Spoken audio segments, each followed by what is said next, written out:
How to resist Marxist bullying tactics. This is something we have a lot of experience with in South Africa. How to resist Marxist bullying tactics. Resistance is respected, weakness is despised. There is nothing the communists respect more than strength. There is nothing they despise more than weakness. Just think of what you've seen in recent days at Columbia University in New York City. Weakness is despised. And you saw it during the BLM, burn, loot, murder riots in America, and Antifa has shown you how this works. They despise weakness. Telling police to stand back is insane.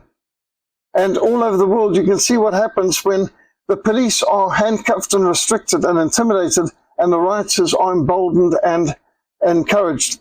Right. Burning, looting, murdering BLM, or Baal, Lucifer, and Moloch, as I like to call him.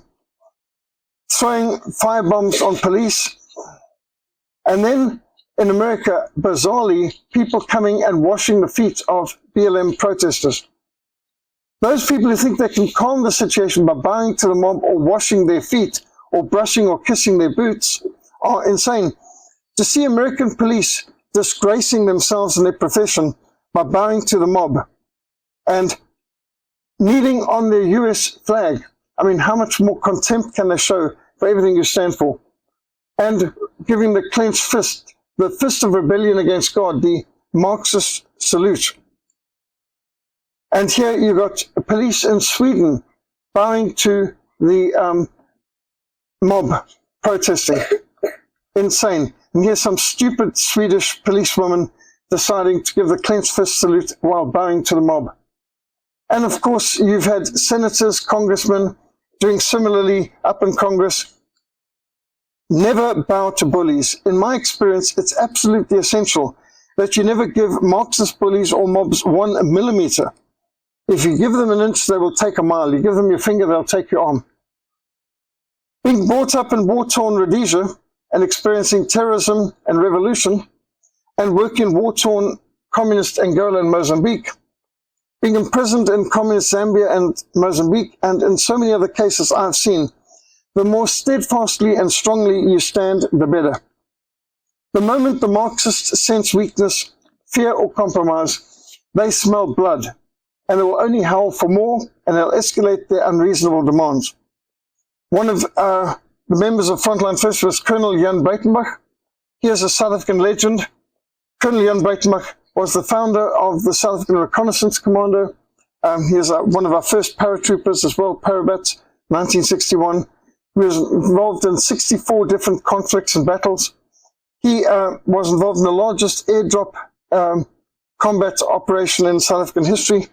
And not since the Second World War have so many paratroopers been dropped at one place in Africa. And that was the Battle of Kasinga, 1978. He led a South African paratroop assault on the enemy headquarters in Angola. And Colonel Breytenbach is visible in the middle there with some of his troops during the raid.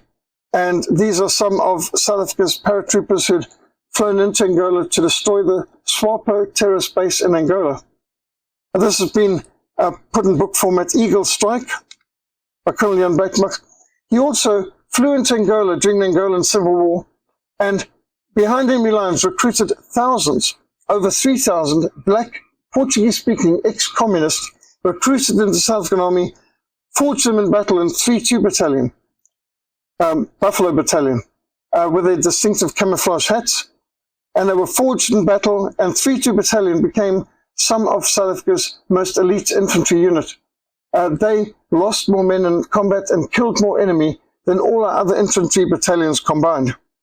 And so these were the so-called Buffalo soldiers of 3-2 Battalion, a very elite fighting unit, and 3-2 Battalion was recruited by Colonel Breytenbach. Colonel Breytenbach was an extraordinary person, and this is Colonel Eddie Viljoen, one of his successors who I've met as well, who ran the unit after him. And it's hard to believe that we used to have units like this. When Colonel Breytenbach retired from the army, he joined Frontline Fellowship. And when I got his application in the mail, I literally fell on my knees next to my desk and just prayed, Lord, give me wisdom. What do you do when one of your greatest military legends joins your little missionary unit? And Colonel Breytenbach and I worked throughout the border, ministering the gospel to soldiers in the combat areas, traveling in vehicles like this on areas where landmines were the national plant. And this armored vehicle of South Africa's detonated a treble-decker anti-tank mine, so that armor plating didn't protect them. The people in that cabin were dead. So even though you're in an armored vehicle traveling in these areas, that doesn't necessarily guarantee that you'll survive a landmine. Well, in the early days of Frontline Fellowship, we worked throughout the South African Army and Southwest African Territorial Force. I preached at least 1,200 times in chaplain services, meetings all over Southwest Africa, what today is Namibia and Angola, and having Bible study and prayer meetings for them. This was often accommodation at night, a ground sheet as our only protection from the rain, and our ration pack and water bottle. And this was the way I normally start my day. And that's not coffee or tea in my mug. That would normally be water with a vitamin drink. That's been my standard for a long time. The R4, our 5.56 millimeter, I think you know them as the Galil. South Africa produced them in cooperation with Israel. And Colonel Breytenbach speaking to some of the military in the briefing room. The sand in front of us is where they would often make up the operational map of this is the place we're going to attack, or this is the situation. So they'd work it out in the sand or build little models. One of our bomb shelters, holding a prayer meeting and Bible meeting. One of the halls for meeting with the soldiers, lectures and preaching. Preaching in the rain to the soldiers up at the frontier on the border. Colonel Breytenbach was a legend to go around, and the South African soldiers just were in awe of him. He's the most combat decorated, experienced soldier in South African history. And we had the opportunity of preaching to tens of thousands of soldiers throughout the border areas. Well, at one point, I woke up one morning and Colonel Breytenbach in the sleeping bag opposite me said, "Peter, let's go into Angola. Let's preach to the communists." And so we crossed the border into communist Angola, and it was during a ceasefire, but we were going to go and preach to the enemy. And this is one of the times there's Colonel Breytenbach next to me with his arms behind his head, and there were Marxists all around us. We had Cubans, all kinds of communist weaponry surrounding us, and we had a 3-2 battalion soldier who came along as our translator to translate into Portuguese so that the enemy could hear what we were saying. And Colonel Breytenbach stood up and he said, "I'm Colonel Jan Breytenbach of 3-2 battalion. My men and I, we've killed thousands of you communists, thousands. We never had any trouble killing you. Our problem was catching you. You ran so fast. You broke Olympic records running away from the fight. Even when you outnumbered us, 10 to 1, 100 to 1, you still fled like the spineless, yellow-bellied coward you are. Why are you so afraid of fighting? You're afraid to die. You should be afraid to die. If you knew what was waiting for you 1 second on the other side of the grave." He said, "Your God is Karl Marx. Your religion is atheism. Your commissars are the priests of Satan. You're damned, you're doomed, you're lost. You're going to burn in hell forever. If you knew what was waiting for you on the other side of the grave, you'd crawl across the minefield and beg 3-2 battalion to show you the way of salvation in Jesus Christ." I'll never forget that sermon. I mean, that's Colonel Breytenbach at his best. And he preached like he fought, straight for the enemy. And the enemy was so shocked by this, my hand went to my 9mm on my hip. I thought the colonel wants a short way to glory. I didn't think I'd see the sunset that day. And yet the communists are standing around holding their AKs, their PKMs, their RPDs, their RPGs. And I thought they'd do something, but they just stood there absolutely riveted, listening to what the colonel had to say. And I stood up and I preached him too. I said, "You say you don't believe in God, but you spend so much time fighting God. You know there's a God. You've seen him in the eyes of the pastors you've murdered. You're brave when you are tying someone up with his hands behind his back with wire and you're bayoneting him in the back. But when you face real soldiers, you run. And you know there's a God. That's why you're fighting him." And so we preached the gospel on 3 different occasions at different places across the border that day. And on no occasion did the communists retaliate. They were just too spineless. when we got home that night, the colonel and I felt really good about ourselves. We'd had a great day. As we came into base, the commandant, which is like a lieutenant colonel, greeted us saying, "Colonel, the wires have been humming to the bastion today." The bastion was the military headquarters for Southwest Africa in Windhoek. And Pick Botha was the Minister of Foreign Affairs. Pick is hopping mad, and the orders are you and Hammond are to be expelled from the country forthwith. So we're in Southwest Africa, we're fighting the communists.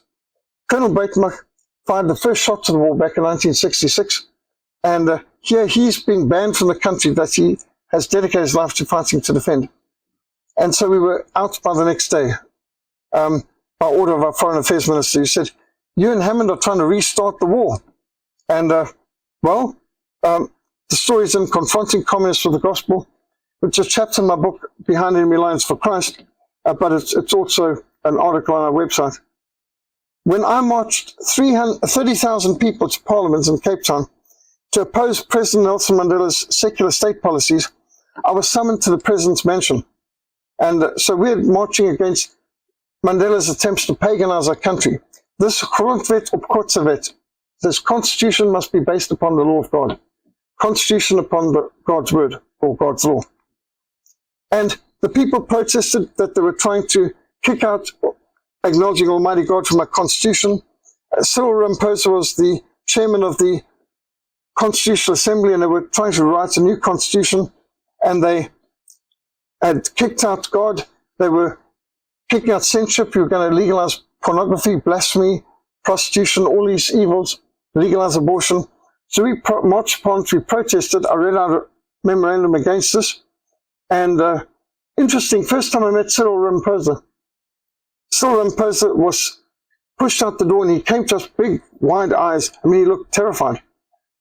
They'd never seen such a large march before, and I think they were afraid. I was told later by people inside Parliament, the ANC thought their days had come to end, that they were going to be hanging from the lamppost by the end of the day.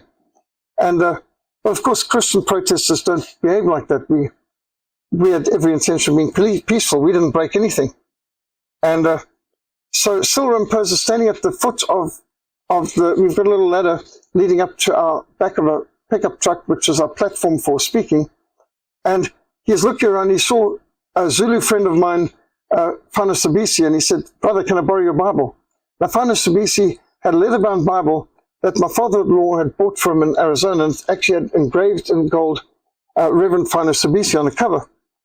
So without waiting for the answer, Cyril Ramaphosa grabs Fana Sabisi's Bible, goes up the ladder onto the platform, and he starts off by lifting up the Bible and saying, "Look, I'm also a Christian. See, I bring my Bible with me to Parliament every day." That's a man who's now the President of South Africa. And Fana and I just swapped expressions of, we knew he was lying, he knew that we knew he was lying, but most of the crowd did not. And you can tell when a politician is lying, can't you? His lips move. And when he dies, he lies still. Polyticks, many ticks, blood-sucking parasites. Polyticks, many blood-sucking parasites. Well, the crowd, unfortunately, was eating out of his hand within seconds. But I made a strong stand back to the Bible. And at this particular occasion, we had a man from the government. This chap here to my left was from the President's office. And he said, "President Mandela, Madiba," that's what they call him, Madiba, "wants to see you on Tuesday." So this is Tuesday. Wants to see me on Thursday, 2 days' time, at the Krugerskeur estate, the house that Cecil Rhodes built, which is the President's mansion in Cape Town. So the first words Mandela said to me when I met him at his mansion was, "What were you doing during the years of struggle?" Now, struggle is their words for the war. Not that it was a real war, it was more like terrorism, planting landmines, burning policemen, petrol bombs at night, it was terrorism. But, "Mr. Hammond, what were you doing during the years of struggle?" And my response was, "Fighting people like you, sir." And Mandela smiled and he laughed and he got up from his couch and he came over and he shook my hand again. He said, "I'm so glad to meet an honest white man. All the other whites I've met have told me how they always opposed apartheid and were actually supporting me." So he said, "I wondered how the National Party stayed in power for over 44 years while all the whites actually opposed the National Party and supported me." My response was, Well, make no mistake, Mr. President, we were not fighting for apartheid. We were fighting against communism. We were fighting against terrorism. His response was, apartheid is the greatest evil in the history of the world. So my response was, I cannot agree with you, Mr. President. That prize must go to your friends and your supporters, the communists. He had just welcomed Fidel Castro, the longest reigning dictator in the world, to South Africa and gave him the biggest award anyone could get in South Africa, and had him speak to our joint sitting of our Senate and our House of Parliament. So joint sitting of the House, Castro got the privilege of speaking to them all. And Mandela was a long-standing friend of Castro, and not to mention all the other Marxists. So I then gave him a recounting of the atrocity of the communists, said, that prize must go to your communists. Your friends have littered the 20th century with over 160 million corpses, not foreign people killed in the time of war, but their own people, killed by their own governments in times of peace, as documented by Professor Rommel's Death by Government and the Black Book of Communism, which was written by ex-communists using the communists' own files and records. Over 66 million people were slaughtered under communism in the Soviet Union, under Lenin, Stalin, Brezhnev, Khrushchev. And another 69 million slaughtered in Red China under Mao Zedong. And I went through a whole list of Castro, Pol Pot, Cambodia, even Mengistu in Ethiopia, who had killed millions, and who was a friend and being hosted by Mandela at that very moment, who was wanted for genocide by the International Court of Justice, but Mandela was protecting him in South Africa at that time. So I rattled through a few of these facts. And in fact, there's no doubt the communists have murdered more Christians in the 20th century than any other, even more than the Muslims have. And that's the reality. When I want to talk about apartheid, well, remember, the context was the Soviet Union and the Cold War. We were seeking to defend our country against communism. And so I just reminded him of some of these facts. And because he was silent, I just carried on working my way through some of the facts. But just look at all the countries that fell to communism from the First World War, Versailles Treaty, and then, of course, at the end of the Second World War, and how under Ronald Reagan, praise God, we had a precipitous drop of communist countries in the world because of America resisting communism for a change after all the craven cowardice and treachery of the Jimmy Carter years and so on. Well, Mandela then said, when I was a prisoner of the Boers, they would not allow me to wear sunglasses. Now, my response was, well, sir, my eyes are also very sensitive, and I can understand how unpleasant and uncomfortable it must have been. But I'm sure you'll agree that hardly compares with the atrocities documented by Alexander Solzhenitsyn in the Gulag Archipelago. And by the way, here's a picture of Nelson Mandela with his sunglasses. He claims that the Boers never allowed him to wear sunglasses, but there's a picture given in the Nelson Mandela Museum going to Robben Island, where your Clintons have gone to burn incense in his cell and things like that. He also said that the Boers never allowed him to wear long trousers. Well, here we've got photographic proof that they did. So maybe he's talking about the first few months, but it's not accurate. And also, here's a picture of Nelson Mandela in Addis Ababa being trained as a terrorist by the Cuban DGI. And apparently even Che Guevara was part of his trainers. The man was a well-known terrorist. He trained in Algeria. And so at one point, Mandela expressed his surprise that we were wanting to restrict the rights of women by opposing abortion. He was championing legalization of abortion at that moment. So I responded, Mr. President, you're questioning the Christianity of people who 40 years ago justified apartheid. It will not be 40 years from now, people will question your humanity for legalizing abortion. You're seeking to replace apartheid with abortion. And abortion is worse than apartheid. It's not just restricting the area a person lives or giving them separate beaches or separate cinemas or restaurants, but it's not just restricting their right to vote. It's taking away their life before they get to breathe their first breath of air. Abortion does not just place the baby on a separate voter's roll or restrict where they can live or swim. Abortion takes the baby's life. Life begins at conception. Abortion is the violent taking of an innocent life. Every abortion stops a beating heart. And I then said to him, abortion is the worst type of apartheid. It separates a baby from its mother and from its life support at its most crucial stage of development. You're seeking to replace discrimination on the basis of race with discrimination on the basis of age. Well, we went back and forth like a tennis match. And at the end of the hour, Nelson Mandela stood up and told us, you can now take your pictures.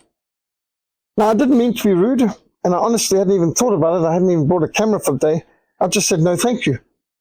And his mouth dropped in shock. Perhaps we were the first delegation to meet him who didn't want to have pictures taken with him. What would I do with a picture of me and Mandela? But then I said, but we would like to pray for you. And he said, no, that's very private and personal. So I pretended not to hear, and I placed a hand on one shoulder while Germany Zoonzevenster, who was with me, placed his hand on the other shoulder, and we prayed.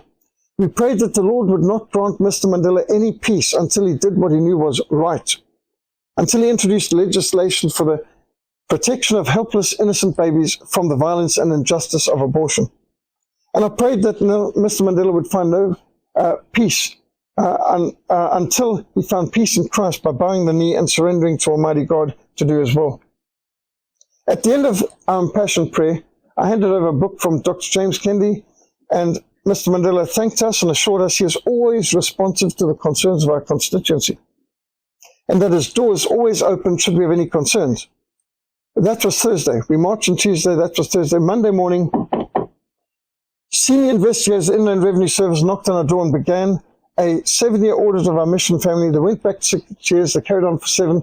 A 13-year audit of myself, my wife, and every ministry I was involved in. We had to hire a special accountant and lawyer just to keep us out of jail. The initial assessment was we owed them millions, which would have destroyed our mission. We had no such funds.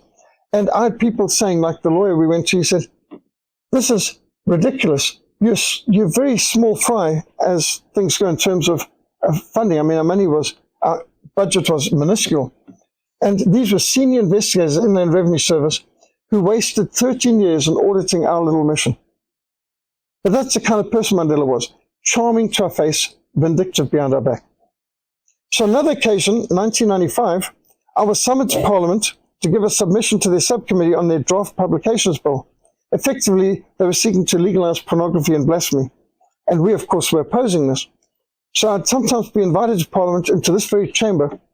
This is the old Assembly's chamber, National Assembly chamber, in which our Prime Minister, Hendrik Verwoerd, was stabbed to death right by the Prime Minister's desk, the front, by a communist, Safundis, who later was not tried. He was put into an insane asylum and released later in life when Mandela came to power. So because he was not tried, not judged fit to try, the evidence didn't come out. How was a communist who was expelled from the country working in Parliament as a messenger, that he had the right to access right of the Prime Minister, and he stabbed him to death. Interesting enough, he, according to Stephen Mitford Goodson's book on Hendrik Verwoerd, this Safundis was a victim of MK Ultra, and the same people who assassinated your John F. Kennedy were involved in the assassination of our Prime Minister, Hendrik Verwoerd, who also was planning to abolish our South African Reserve Bank, which isn't South African, has no reserves, and isn't a bank. And so, interestingly, there were 2 assassination attempts on our Prime Minister Verwoerd, and both men were judged insane, and both men were being cared for by the very same Communist Party member psychiatrist. No conspiracy to see here, though. So I was in Parliament, and after the presentation, the ANC MP said, have you ever apologized for what you did in the South African Defence Force? So I answered, are you wanting me to apologize for what I did in the South African Defence Force? I'm sorry we didn't kill all of you. You were not freedom fighters, you were terrorists. You didn't attack our military bases, you attacked civilians, black civilians. You burned over 1,000 black South Africans with a brutal necklace murder. You burned, these were town councillors, mayors. You planted landmines in dirt roads. You killed whole families.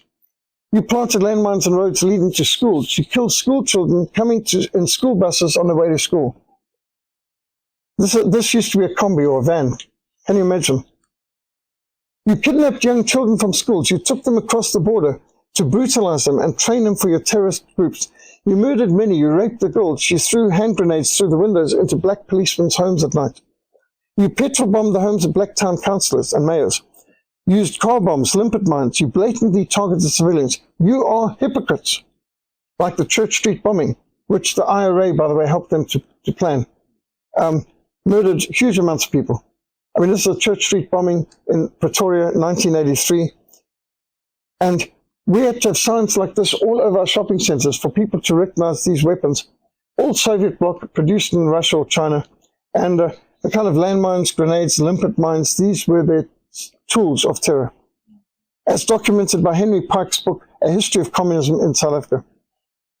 So I continued my rant in Parliament. You speak against racism, then you laugh and applaud and give standing ovations to the worst racist on the planet today, Robert Mugabe, dictator of Zimbabwe. And here's a picture of Robert Mugabe's police whipping black Christians in the main street of Harare, which is Samora Machel Avenue. They were having a prayer march for peace. They're getting whipped and beaten. These are women praying for justice outside a government home, I think this Home Affairs, getting beaten by the police. This is Zimbabwe. And this is freedom and liberation for black people in Zimbabwe under Mugabe. You have no right to ever again speak against racism when you so obviously applaud, endorse, and enthusiastically practice racism. I'm sorry we ended the war before thoroughly and completely eradicating all of you communists. Now there's a stunned, awkward silence for a time. Then the chairman said, right, let us move on to our next point. They never brought up the subject again.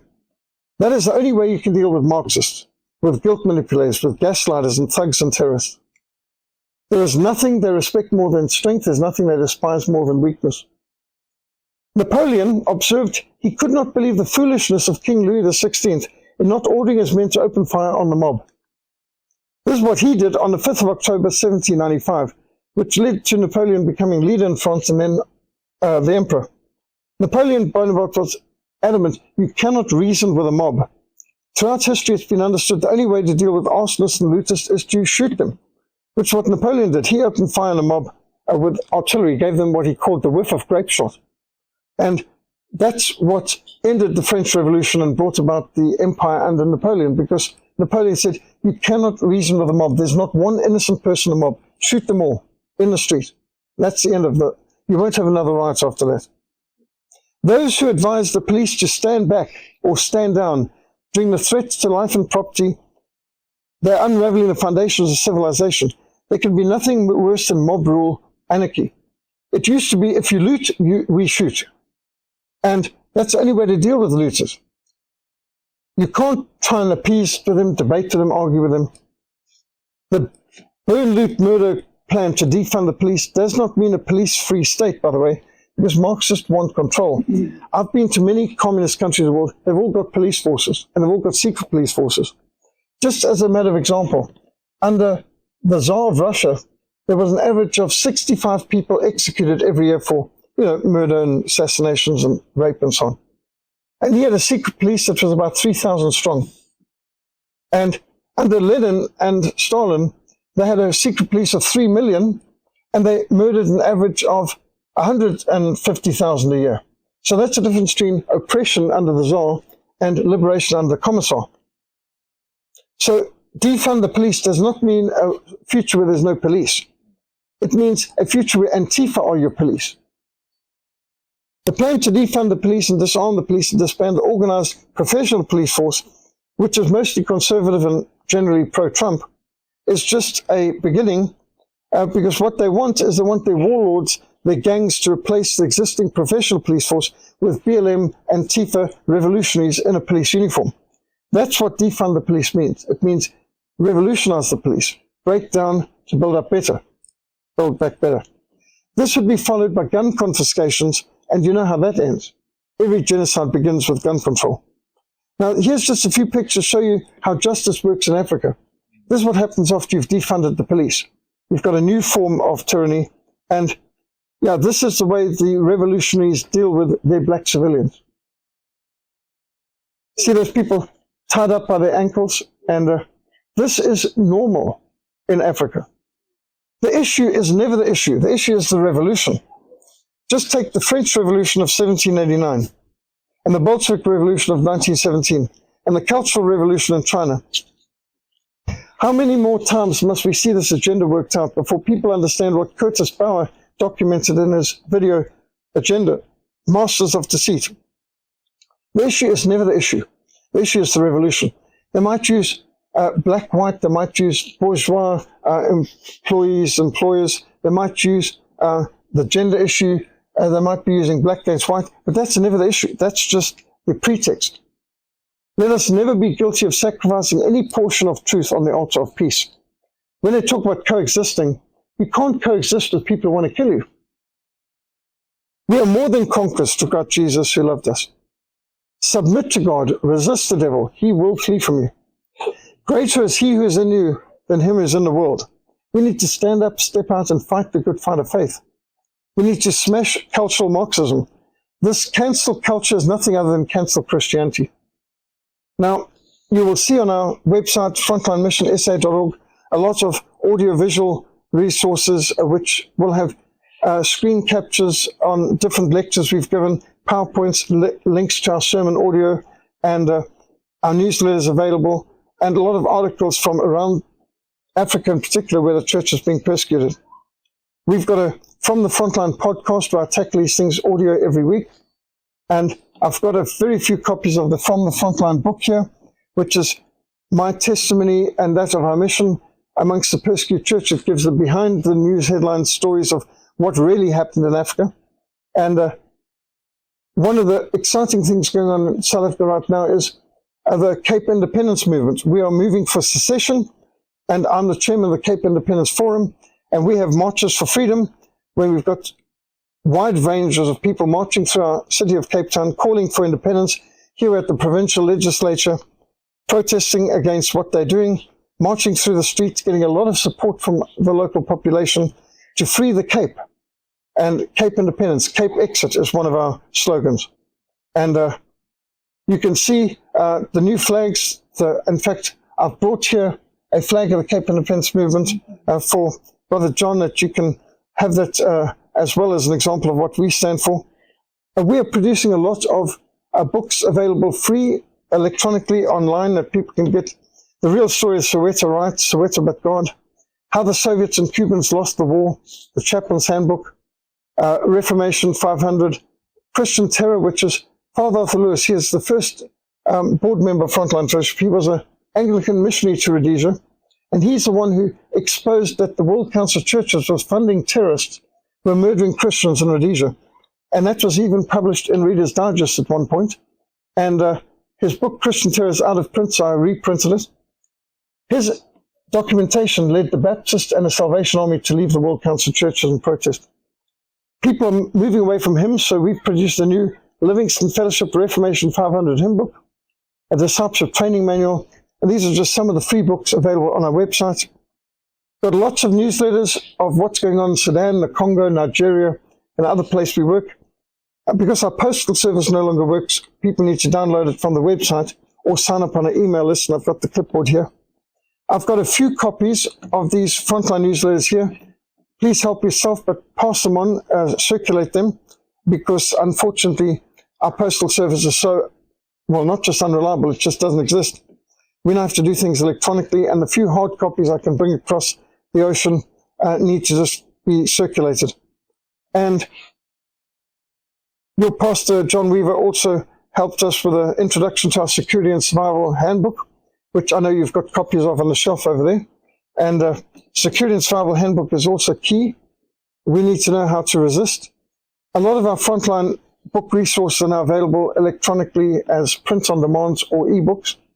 But Christian Liberty Books is a book ministry we started in our mission back in 1995 after our march to Parliament, and this primarily provides homeschool textbooks for Christians in South Africa. We've got such a large homeschool network in South Africa now that we have matric dances, I think you call it the prom, organized by homeschoolers. My oldest daughter, Andrea, was part of the very first homeschool prom in South Africa, and we provide 85% of our book sales from Christian Liberty Books are to homeschoolers, textbooks that we import from America, and some textbooks we produce ourselves. How many people have seen Agenda Masters of Deceit by Curtis Bauer? Well worth seeing this video. Absolutely outstanding. It exposes what we're doing today. what we're facing in government.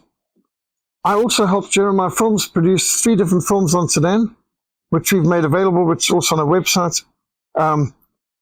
And our mission's been operating since 1982. I've worked in 38 countries, traveled in 42 countries, been involved in 8 wars, and our vision is Africa for Christ.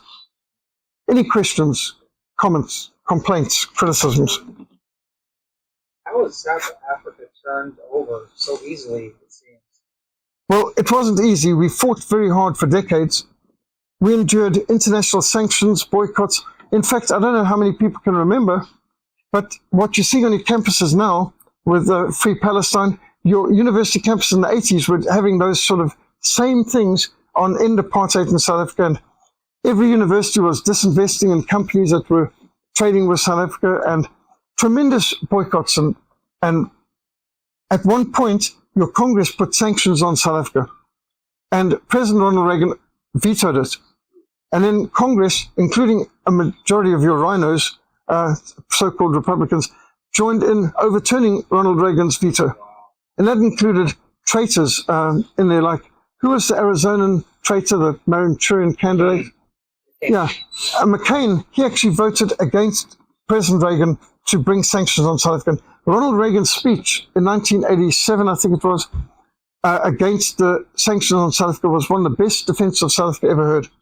He explained our history, explained how South Africa is critical in fighting communism. We're a strategic country, Cape Sea route, and the minerals in South Africa are absolutely critical.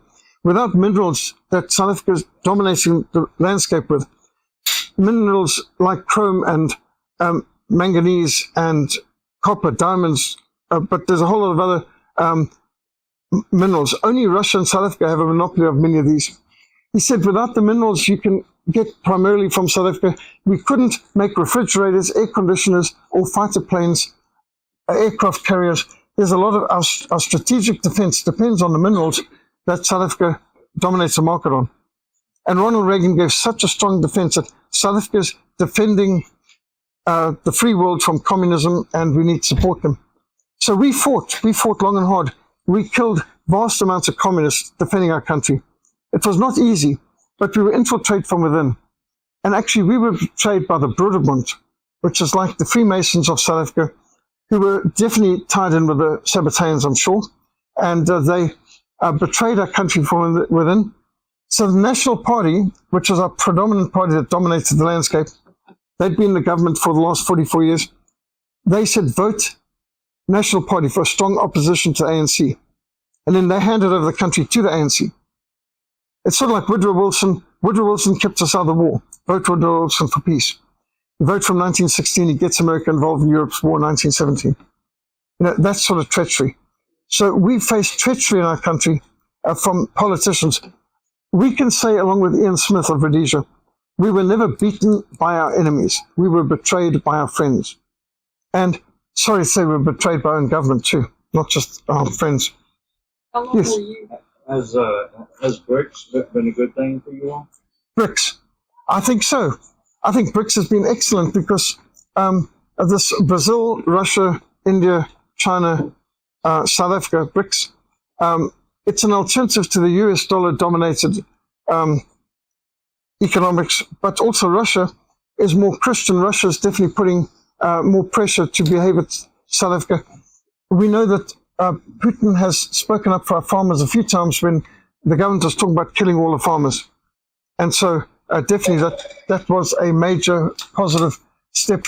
Being in BRICS, we feel a lot safer because the US government did everything they could to betray South Africa. Do you know the US ambassador in South Africa in 1992 went on national TV in South Africa and said, if you don't vote for Mandela, America will do to you what we did to Iraq. And then just in case we didn't have imagination or memory, the screen was filled with missiles pouring out into Baghdad, explosions all over Baghdad. We will do to you what we did to Iraq. And we were bullied, we were lied to. I was part of the 650,000 white South Africans who voted no in the referendum on whether we give a blank check to de Klerk's National Party government. And we were like, doesn't matter what the question is, the answer is no. And there's a whole lot of us who were against it, but Is it acceptable for a US ambassador to interfere in the internal elections of another country? By the way, just the other day, I was in Indiana, and somebody said to me, but Vladimir Putin is a killer, and he's been involved in political assassinations. And I turned to the president and said, who do you think leads the world in political assassinations and revolutions and coup d'etats? Donald Trump once said to somebody, he said, but Putin's a killer. He said, well, what do you call us? We've killed a lot of people too. Talking about the US government. And I think that's relevant. Maybe you had a question. How long were you imprisoned or banned from the country, you and your... Yeah, so Southwest Africa was the 5th province of South Africa. We treated it like part of South Africa. It had been German Deutsche Südwestafrika in the First World War, and South Africa invaded it as part of Britain's war plan. And of course, Namibia had most of the world's diamonds, and so that fell under De Beers, which was the main goal. When the South African army came back from conquering Deutsche Südwestafrika, they were given the freedom of the city in Kimberley, and the mayor, who was an Oppenheimer, said, you have now enabled us to dominate 80-something% of the world's diamond industry.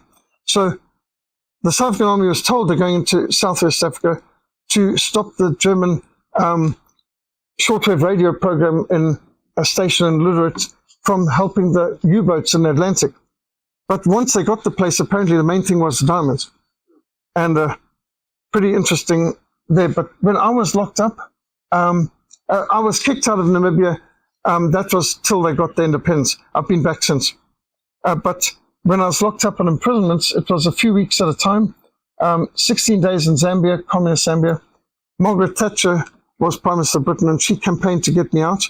Friends of ours had given her the details, and she confronted Kenneth Kaunda, the communist dictator of Zambia, who was imprisoning us, saying, who are you to talk about human rights abuses? You are the unelected dictator of a one-party state. You have 4 British missionaries being tortured, detained without trial by your security forces in Lusaka right now. And Kenneth Kaunda was knocked out. I mean, the Iron Lady had won the debate, and he was there trying to humiliate her to put sanctions on South Africa. And we were the trump card. And when Kaunda got back to Zambia, the first words he said as he came off the stairs was, get those missionaries out of here. And so we were freed thanks to Iron Lady, which is quite a story. I've got that in the book on Behind Enemy Lines as well.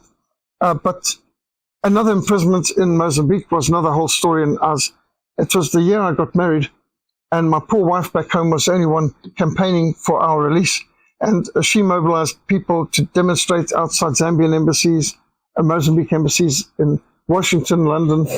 And finally, we were let free through pressure there. So that's another story. Any other questions, comments, complaints?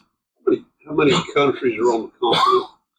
We have 55 countries in Africa, if you count some of the islands like Madagascar and Seychelles and so on. How many are communist? It used to be 13, but it's a lot less now. I think we're down to 7 communist countries in Africa right now, and 7 Muslim countries in the north of Africa, who are majority Muslim Arabic. The Muslims are mostly in northern Africa. Yeah, and the communists are mostly in the south, sadly, including South Africa, sadly now. So I'm now living behind enemy lines. Yes, sir. Some of the Boers have tried to form their own communities. Is that successful in South Africa? They are super successful. So, for example, Oranje, which is the oldest, they don't have power failures, they don't have crime. They don't need burglar bars, they don't need security gates, they don't need big fences and barbed wire around their properties, because it's a whites-only, Christian-only community. There's the Protestante Evangelische Kerk is the sort of national church there, and Oranje is a thoroughly Christian community. They said the key thing is you don't bring in migrant labor. The white people living there must do all their own work, everything. They do the construction, they do the farming, but the good thing is they don't have crime. And the children are being taught in Afrikaans, and they are a Christian people. They celebrate Christian holidays, and it's an anomaly in South Africa. No power failures, no crime, no litter. Will the government continue to allow that? Or? Well, the government would like to take them out, but they got grandfathered in at 1994 at their right, that's under the right of self-determination. So they're going fine. There's a few other communities trying to get going, like Zuidland, and I'm visiting some of them. But that's not good enough long-term, because at some point the government could invade. So, and they will at some point, I'm sure, if they can, because once you've looted and broken everything else, you've got to then invade these sanctuaries. But that's why we want the Cape of Good Hope to be independent, and that's what we brought out this book, The Case for Secession, for. Any other questions, comments? Now, in Oranje, it's mostly Afrikaans people, of course, but they've invited me to be a guest speaker there because they say, I'm like an English-speaking Afrikaner, but that comes from being Rhodesian. Of course, to the average Afrikaner, the British are the enemy, and the British did do a dirty on South Africa. Anglo-Boer War, concentration camps, killing the women and children, blowing up the farms, dynamiting the wells, wiping out millions of livestock, cattle, horses, sheep. The British were really brutal to the Boers. And so I remember one nice young girl that I went on a date with. I came back to her family and they were shouting at her in Afrikaans, how could you bring this verdommete Engelsman, bloody Engels, bloody Roinek here? And I knew enough Afrikaans to know what they were saying to her.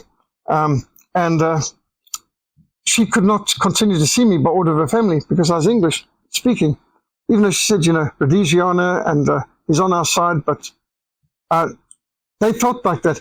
My generation, that animosity's ended because we were on the border together against a common enemy. So a lot of my generation have lots of Afrikaans and English friends, no problem, because we learned there's a common enemy.